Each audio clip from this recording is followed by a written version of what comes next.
Thanks for clicking. Let's get right into this full story. Hi Reddit.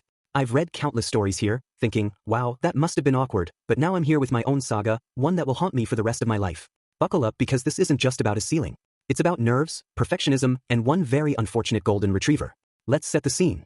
I'm a 28-year-old guy, and for the past 2 years, I've been dating the most amazing woman, Lily, 26F. She's smart, funny, beautiful, and has a way of making even the most mundane moments feel special. Things have gotten serious between us, and recently, Lily dropped the big one. It's time for you to meet my parents. Now, I know meeting the parents is a milestone. It's the relationship equivalent of a job interview, one you really don't want to fail. But here's the catch. Lily's parents, Mr. and Mrs. Thompson, are not your average meet the parents material. They are, for lack of a better word, intimidatingly perfect. Their house is the kind of place you'd see in a Better Homes and Gardens spread, pristine white walls, tastefully curated art, and furniture so elegant it probably has names like the Davenport and the Chase. They live in a quiet, upper-middle-class suburb, complete with perfectly manicured lawns and that one neighbor who always waves while jogging. To add to the pressure, Lily warned me ahead of time about her dad. Mr. Thompson is a retired Navy officer, and while he's technically in his 60s, he still looks like he could bench press a Buick.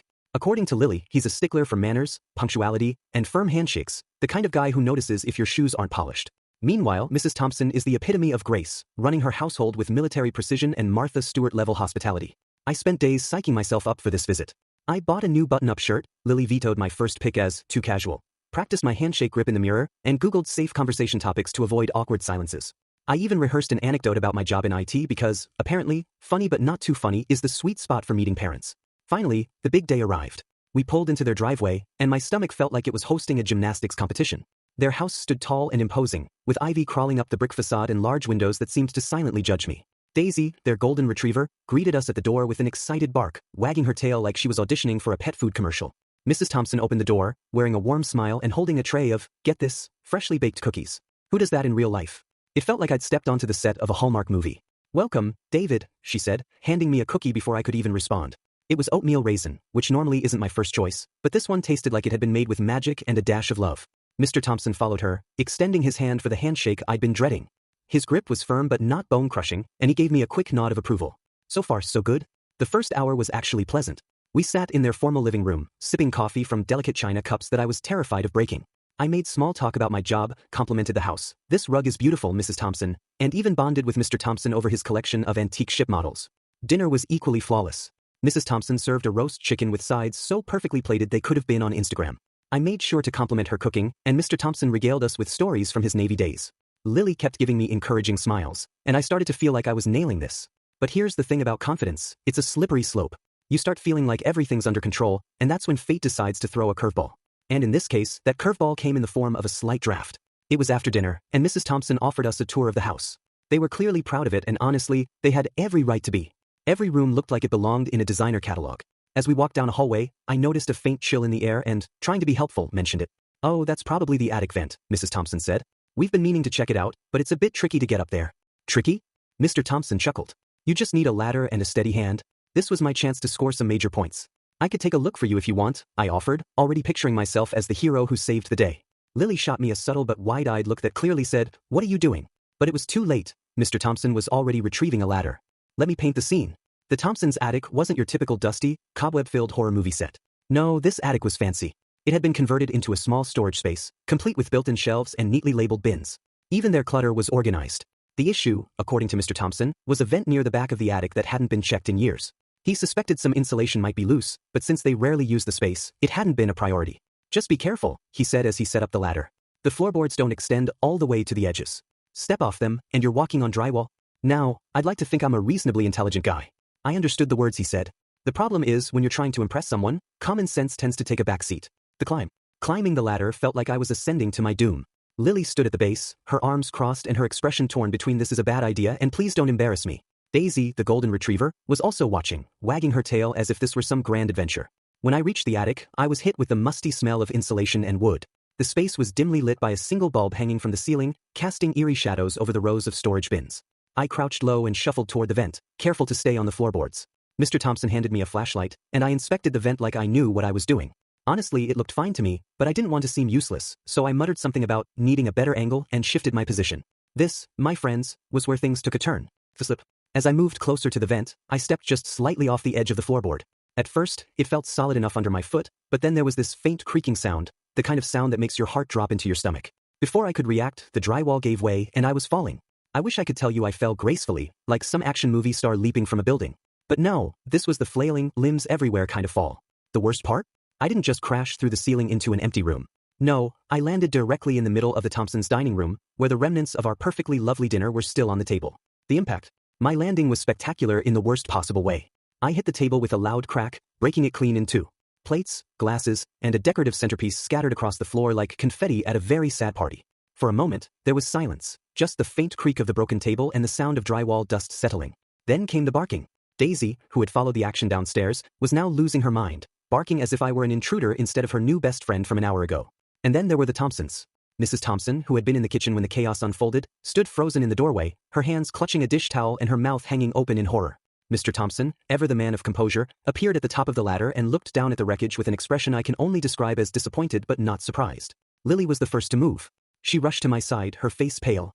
"Oh my God, are you okay?" she asked, kneeling beside me. "I think so," I croaked, though my back and pride were both in pieces. The aftermath. I managed to stand up with Lily's help, brushing off bits of drywall and muttering apologies. Mr. Thompson climbed down the ladder and inspected the gaping hole in the ceiling with a calmness that was honestly unnerving. "Well," he said after a long pause, "that's going to be expensive." Mrs. Thompson finally found her voice, and it came out as a shrill, "What on earth happened?" Lily jumped in before I could incriminate myself further. "It was an accident," she said quickly. "The attic floor wasn't stable near the vent." To my immense relief, Mrs. Thompson didn't explode. Instead, she sighed, pinching the bridge of her nose. "David, are you hurt?" "No, ma'am," I said, though my dignity would beg to differ. She nodded, her tone softening slightly. "All right, let's get this cleaned up." Damage control. We spent the next hour sweeping up drywall, picking shards of broken glass out of the carpet, and trying to salvage what was left of the table. Mr. Thompson even brought out a shop vac, muttering something about, "Might as well do it right." As I worked, I kept glancing at Lily, expecting her to be furious. But she didn't seem angry, just tired. "You really had to play the hero, didn't you?" she whispered at one point, shaking her head but offering me a small smile. "I thought I was helping," I said lamely. "Well," she replied, "you certainly made an impression." After we finished cleaning up the mess, Mr. Thompson called a contractor friend to assess the damage. The guy showed up surprisingly quickly, armed with a clipboard and a tape measure, and immediately started inspecting the gaping hole I'd left behind. "Yup, that's gonna be a big job," he said after a few minutes, rubbing his chin like he was appraising a modern art installation. Mrs. Thompson looked like she wanted to cry. I, meanwhile, was standing awkwardly in the corner, still covered in a fine layer of drywall dust, trying to will myself invisible. The contractor turned to Mr. Thompson. "You're looking at a few thousand easy. Gotta replace the drywall, repaint the ceiling, maybe even reinforce the beams if they've shifted." I felt my stomach drop. A few thousand? I didn't have that kind of money lying around, and the guilt was starting to suffocate me. Before I could stop myself, I blurted out, "I'll pay for it. Whatever it costs, I'll cover it." Mr. Thompson raised an eyebrow, and Mrs. Thompson gave me a look that was equal parts surprise and skepticism. "That's very generous of you, David," she said, her tone suggesting she didn't actually believe I could follow through. Lily squeezed my arm. "We'll figure it out," she said quietly, clearly trying to save me from digging myself deeper. The contractor left shortly after, promising to send an official estimate the next day. Meanwhile, the Thompsons retreated to their bedroom, presumably to discuss how much they regretted inviting me into their lives. That left Lily and me alone in the living room, Daisy curled up on the couch between us like an emotional support dog for both parties. "You okay?" Lily asked after a long silence. "Not really," I admitted. "I feel like I just ruined everything." She sighed, leaning her head against my shoulder. "It was an accident. My parents know that, even if they're not thrilled about it." "That's the understatement of the year," I muttered. She gave a small laugh, but her expression quickly grew serious. "Listen, my dad can be intimidating, but he's not unreasonable. Just give them some time to cool off." I nodded, though I wasn't convinced time would be enough to erase the mental image of me crashing through their ceiling like an amateur stuntman. The next morning, we all sat down for breakfast, a painfully quiet affair punctuated only by the clink of silverware and Daisy's occasional whining for table scraps. I tried to make small talk, but every topic seemed to circle back to the disaster I'd caused. "So, do you think the contractor will be able to patch it up quickly?" I asked, immediately regretting it when Mr. Thompson's expression darkened. "Depends on how much of a priority we make it," he said, his tone clipped. Mrs. Thompson shot him a warning glance, and he sighed, softening slightly. "We'll figure it out," he added, though it didn't sound like he meant it. Lily changed the subject, bless her, steering the conversation towards safer territory. Still, the tension was palpable, and I couldn't shake the feeling that I was on borrowed time. After breakfast, Lily suggested we take Daisy for a walk to get out of the house for a while. I agreed, grateful for any excuse to escape the suffocating atmosphere. We wandered through the quiet, tree-lined streets, Daisy trotting happily ahead of us as if nothing had happened. "You're overthinking it," Lily said after a while, reading my silence like an open book. "Am I?" I asked. "Your dad looks like he wants to throw me through another ceiling." "He doesn't hate you," she said firmly. "He's just particular. Once the repairs are done, he'll move on. Trust me." I wanted to believe her, but as we rounded the corner back to the house, my stomach knotted up again. I'd barely stepped through the front door when Mr. Thompson called me into his office. David, he said, gesturing for me to sit across from him at a massive oak desk that looked like it belonged in a presidential library. Yes, sir? I replied, trying not to fidget under his intense gaze. I appreciate your offer to cover the repairs, he began, his tone measured. But let's be honest, you're not in a position to write a check for several $1,000s, are you? I hesitated, unsure whether to argue or admit defeat. I could figure something out, I said finally, though even I didn't believe it. He nodded, as if confirming his own suspicions. That's what I thought. Look, accidents happen, and I'm not going to hold this over your head forever. But if you're serious about being part of this family someday, you need to understand something. Actions have consequences. It's not just about you anymore. You get what I'm saying? Yes, sir, I said, feeling about 2 inches tall. Good. He stood, signaling the conversation was over. Now go help Lily with the dishes or something. Make yourself useful. I practically fled the office, finding Lily in the kitchen washing up from breakfast. She raised an eyebrow when she saw me. How'd it go? He gave me the actions have consequences speech, I said, grabbing a towel to dry the dishes. Well, she said with a smirk, he's not wrong.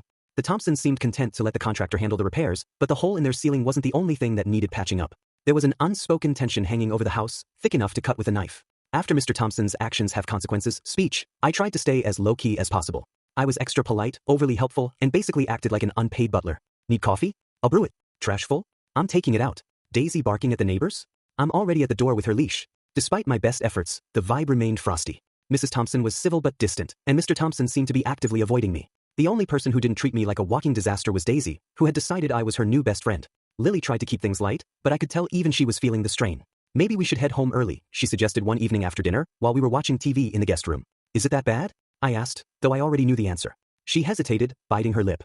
It's not ideal, but it's not forever. Let's just get through the weekend, and then we'll give them some space. I agreed, but deep down, I hated the idea of leaving things unresolved. I wanted to make it right, or at least as right as you can after falling through someone's ceiling. The next morning, I got my chance. It started innocently enough. Mr. Thompson was working in the backyard, fixing a loose plank on the fence. I figured this was my opportunity to prove I wasn't completely useless. Need a hand? I asked, walking up to him. He glanced at me, clearly skeptical, but after a moment, he handed me a hammer. Hold this steady, he said, pointing to the plank. We worked in silence for a while, the rhythmic pounding of the hammer filling the awkward void. Finally he spoke. You know, I wasn't thrilled about Lily dating someone at first, he said, not looking at me. Okay, I replied, unsure where this was going. It's not personal, he continued. She's my only daughter. I've spent her whole life trying to protect her, and then you bring someone new into the picture, and I don't know if they're going to treat her the way she deserves. I swallowed hard, feeling the weight of his words. I get that, I said. And I want you to know, I love her. I'd never do anything to hurt her. He finally looked at me, his expression unreadable. You seem like a good guy, David. A bit clumsy maybe, but good. I laughed nervously. Yeah, I think I've proven the clumsy part pretty well. To my surprise, he chuckled, a low, genuine laugh that felt like a crack in the armor. You certainly left an impression, he said, shaking his head. The conversation didn't end with a heartfelt hug or anything, but it felt like progress. Maybe, just maybe, I wasn't a total lost cause in his eyes. Later that evening, the Thompsons surprised me. We were thinking, Mrs. Thompson began as we sat down for dinner, since the contractor won't start work until next week, maybe you two could come back once the repairs are done. Make it a fresh start. I blinked, unsure if I'd heard her correctly. Want me to come back? Yes, she said, with a small smile. Despite the rocky start, we'd like to get to know you better. Under less dramatic circumstances. Lily beamed, and even Mr. Thompson gave me a nod of approval. Thank you, I said, genuinely touched. I promise I'll stay far away from the attic next time. They laughed, and for the first time all weekend, the tension lifted. The day after the fence-building heart-to-heart, Lily and I decided to go out for lunch. It was a beautiful day, and I figured some time away from the house might help us recharge. Mrs. Thompson even suggested a little cafe downtown that she swore had the best sandwiches in the state. We loaded Daisy into the car, because apparently she was coming with us everywhere now, and headed out. For a brief moment, life felt normal again. The cafe was charming, with tables set up outside under string lights. We grabbed a corner spot, and Daisy flopped down at our feet, earning coups from the other diners. For the first time in days, Lily and I actually relaxed. You know, she said, taking a sip of her iced tea, this whole thing might not be as bad as you think. My parents are warming up to you. Really? I asked, trying to keep the skepticism out of my voice. She smiled. Yeah. I mean, you literally fell into their lives. It's memorable. I'm not sure that's the kind of impression I wanted to leave, I said, laughing despite myself. Hey, at least it's a good story, she teased. We were mid-laughter when Daisy decided to liven things up. One second she was lying peacefully at our feet, the next she was lunging for a passing squirrel. The leash slipped out of my hand, and Daisy took off like a rocket, dragging her long lead behind her. Oh my God, Daisy! Lily shouted, leaping up from her chair. I bolted after the dog, dodging tables and narrowly avoiding a waiter carrying a tray of drinks. The squirrel darted across the street, and Daisy followed, completely ignoring the honking cars. By the time I caught up, Daisy had cornered the poor squirrel in a patch of grass outside an art gallery. The squirrel, to its credit, was holding its ground, chittering angrily at its much larger foe. Daisy, no! I shouted, grabbing her leash and pulling her back. She gave me a sheepish look, her tail wagging as if to say, wasn't that fun? Lily caught up a moment later, panting and looking equal parts relieved and exasperated. What is wrong with this dog? She's got spirit, I offered weakly. The gallery owner, who had stepped outside to investigate the commotion, gave us a pointed look. Please keep your dog under control, she said, before disappearing back inside. We walked back to the cafe, Daisy trotting along happily as if nothing had happened. Our table had been cleared, and our drinks were gone, but at least they hadn't thrown our food out. That was eventful, Lily said as we sat down. Yeah, I muttered, digging into my now lukewarm sandwich. When we got back to the Thompsons' house, Daisy was in high spirits, but Lily and I were ready to collapse. I had just flopped onto the couch when Mr. Thompson walked in, his eyes immediately narrowing at the sight of Daisy's grass-stained leash. Rough walk, he asked dryly. Something like that, I said, giving him a sheepish grin. He didn't press for details, thank God, but the way his lips twitched suggested he found the situation amusing. The rest of the day passed uneventfully, and I started to believe I might actually make it through the weekend without further disaster. But then, of course, something else went wrong. It was late, and everyone had gone to bed. I was in the guest room, scrolling through my phone, when I heard a faint buzzing sound. At first, I thought it was my imagination, but then it got louder. I got up to investigate, following the noise down the hallway. It seemed to be coming from the laundry room. When I opened the door, I was greeted by chaos. The washing machine was vibrating violently, thudding against the wall like it was trying to escape. Oh no, I muttered, rushing over to stop it. I hit the power button, but nothing happened. The machine kept spinning, the buzzing and thumping growing louder. Panicking, I unplugged it, and finally, it sputtered to a stop. By then, the noise had woken the whole house.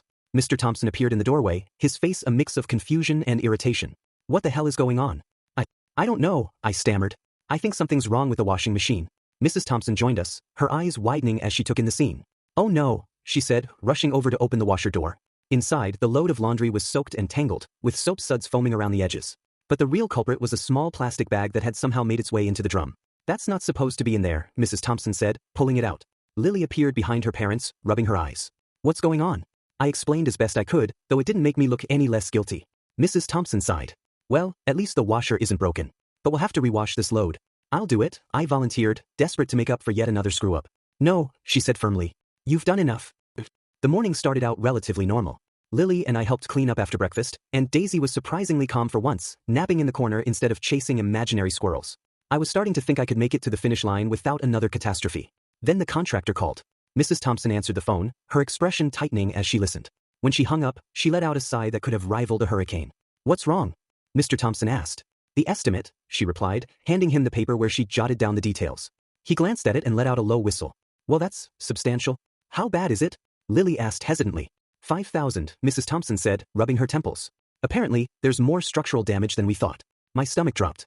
$5,000. That was more than I'd ever had in my savings account, even on a good day. I'll still pay for it, I said, though my voice wavered. Mrs. Thompson gave me a look that was somewhere between pity and amusement. David, we appreciate the sentiment, but let's be realistic. I mean it, I insisted. I'll find a way. Even if it takes me a while, I'll pay you back. Mr. Thompson stared at me for a long moment, his expression unreadable. Finally, he nodded. All right, if you're serious about this, we'll let you contribute. But we're not expecting you to cover the whole thing. Thank you, I said, relief washing over me. The rest of the day was relatively uneventful. I stayed out of the attic, kept Daisy on a short leash, and generally tried not to breathe too loudly.